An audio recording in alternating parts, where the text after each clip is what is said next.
Hello and welcome to today's video. The polish of the day is Cuticula's Vapor.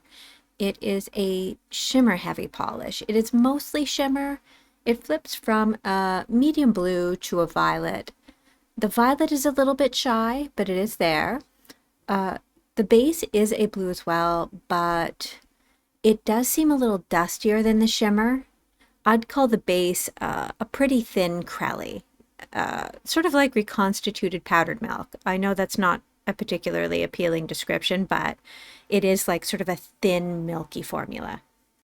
That made it sound like I'm dragging the polish, but I'm not. It's a good polish. Before I talk about anything else in the polish, I need to bring your attention to the flakes. On the website, they're listed as being hollow, and I thought that might have been somehow a mistake on my part as I was reading it, because on the nail they appeared silver. But here in the first coat as I'm painting, you can see that there is hollow here. I think what's happening is that once you're done your manicure and you've built up a couple of coats, the shimmer is just so strong that it overpowers the hollow and you just can't really see it anymore. Now, I bought this polish on site. I was looking through the website. I loved the color. I thought they were silver flakes and they looked like silver flakes in the photos. So I was not at all disappointed to receive this and for the flakes to look silver. The hollow here is subtle, but I feel like I'm seeing colors other than blue. It was really interesting for me to revisit that first coat, knowing what this polish looked like at the end and having read the description of the polish on the website in between. So just fair warning, I know it says it's going to be hollow, but it really isn't going to be in practice. Yes, they are hollow flakes, but you will not see hollow. Now, while I was recording this video, we're going through a rainy patch, and it's been raining pretty consistently here for something like 4 days. And I managed to get 5 minutes of sunshine, and I tore outside. I filmed as much as I could in the sun, and so I do have sunshine shots, but they were very hard won. I was particularly concerned with having footage of this polish in the sun, considering how the flakes looked to me inside and with what sun I had. And what it looked like in that first coat where I could see the hollow. I wondered if I can actually get out into the sun, will I see hollow? Spoiler, no. Now I'm going to argue that this is a 3-coat polish for everyone. I don't think you can get away with 2 coats on this one. I think that milky base is just so dilute that it really does need 3 to build up. I do paint very thin, and even still I accidentally wipe a little bit of my polish off the end of my thumb here. I think if you paint a normal coat, you're not going to have any trouble. So if you're looking at my thumb thinking, ooh, this is not an opaque polish and I need it to be opaque, I would not worry. I think it has to do with my specific application, and specifically my application here that you are seeing. Normally, I try to tell you about why I purchased a polish, what sort of associations I make with the color, but this one is different. I bought this polish as part of a personally curated collection I created for myself. It has 10 polishes in it.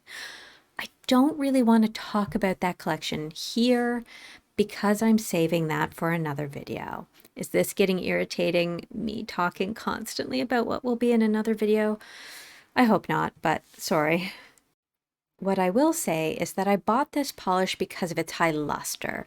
It isn't a chrome, but it is like an old blurry blue mirror. You know, the ones where the backing is like low-key peeling away from the glass? It does ride the line between being blue and periwinkle, and yes, more periwinkle on the channel.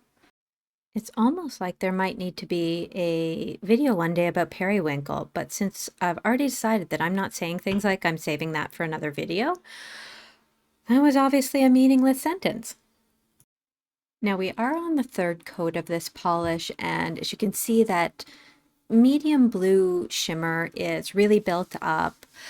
The base is mostly built up, but as I say, my application wasn't fantastic here. I was painting a little too thin. Normally what I try to do is do a thin first coat to sort of outline where I want the polish to be, and once I have that down, I try to paint a little thicker on coat 2 and 3 if there is a 3rd.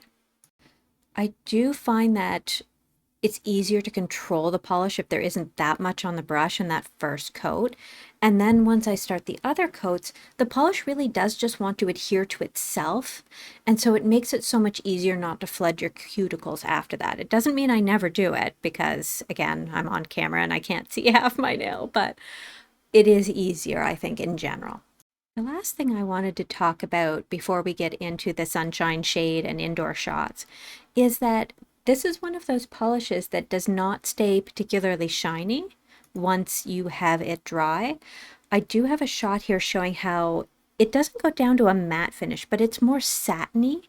And I'm trying to show you my thumb, which has no top coat, versus my other fingers, which do have top coat. And there is a slight difference between the sheen on those fingers versus the thumb.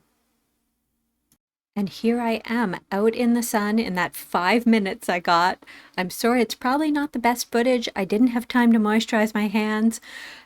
We're doing what we can with what we've got. But I do want to draw your attention back to those flakes. Now that they're outside, they're in the sunlight. And maybe it's a perception problem on my part. Maybe my eyes just aren't picking up hollow, but I can't see hollow.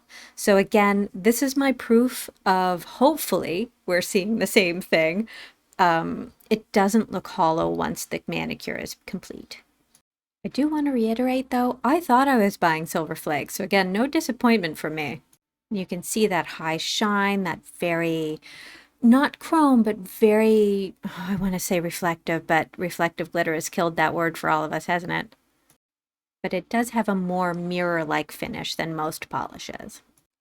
Now, because I did have 4 days of rain, I did also just take a bit of footage under my halogen lights, which sometimes they will show some hollow, but no go.